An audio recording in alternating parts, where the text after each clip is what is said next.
Today is the day the New York Fed must hand over to Congress documents related to the AIG bailout.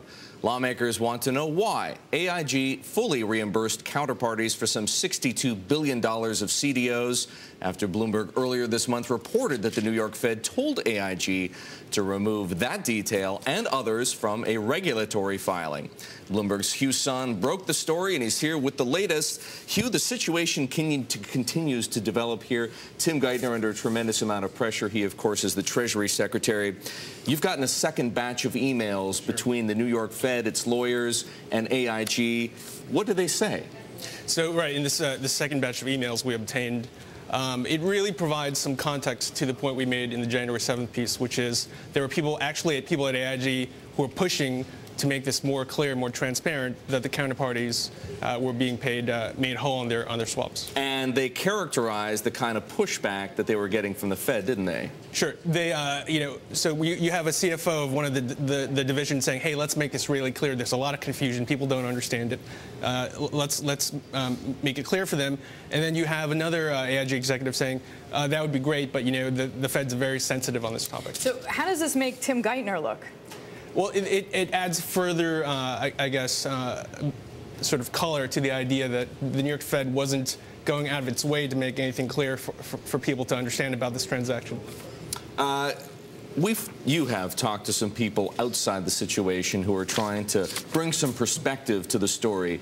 What do they say about the interactions between the Fed and the New York Fed, rather, and AIG? How do they characterize the Fed's response to AIG's concerns?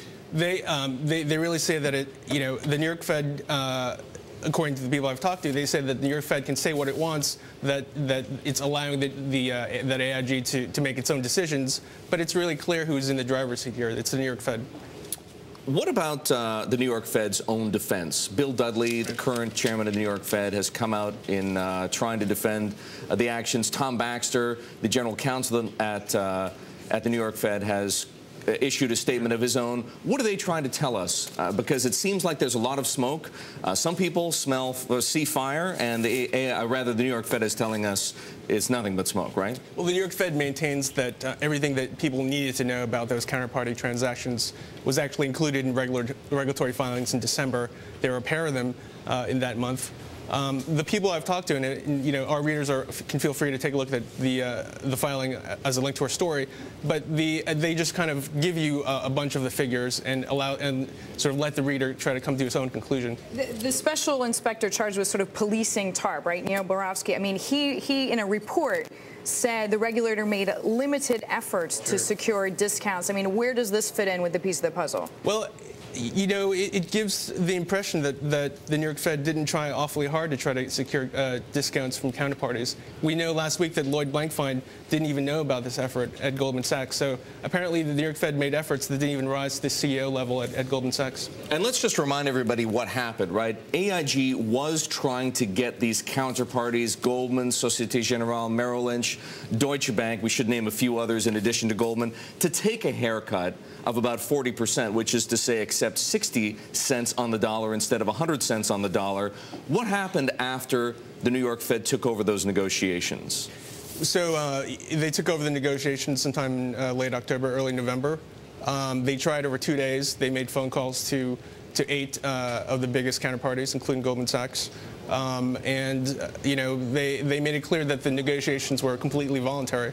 So that kind of gives you an idea of where those were headed.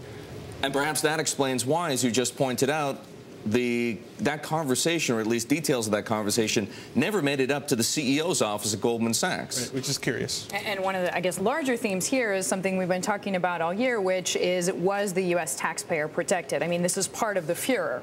Right. So it indicates that perhaps the New York Fed didn't really try very hard to get discounts. And if that's the case, that's many billions of dollars that didn't have to be spent. Hugh, very briefly, what happens next? Well, so today, as you mentioned, there's the deadline for a whole load of subpoena documents to be provided to Congress from the New York Fed. There could be more from Congress on that. January 27th is the date of the hearing, and you have Geithner, and you also have Hank Paulson being asked to testify. Wow, a lot to look forward to. Hugh Son, he's the Bloomberg reporter who broke the story, everybody.